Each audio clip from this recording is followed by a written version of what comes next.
Қазіргі балалар антибиотикке тәуелді. Неге?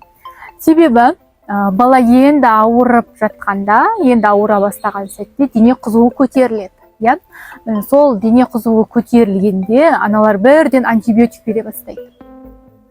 Негізінде шынына келгенде біздің ағзамызға бөгде бір зат түседі. Яғни біз оны антиген деп айтамыз. Ол антигенге біздің ағзамыз белгілі бір антидене бөліп шығарады.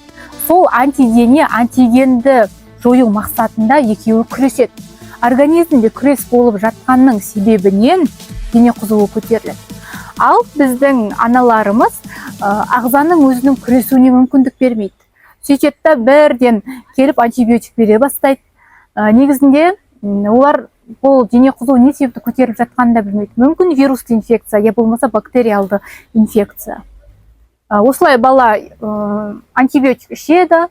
Антибиотик ішкен балада не болады? Иммунитеті төмен болады, ауруға бейімділік, яғни аурушаңдық пайда болады, антибиотикке тәуелділік пайда болады. Яғни антибиотикті жиі ішкен балада тәуелділік пайда болып, бала жиі ауырған кезде сол антибиотикті ішпесе жазылмайтындай болып қалады. Келесі жолы бала ауыратын болса, мүмкін осындай асқыну болуы мүмкін. Яғни бұл топтағы антибиотик әсер етпей, өкінішке орай сіз келесі топтағы жоғарғы кластағы антибиотикті беруге мәжбүр боласыз.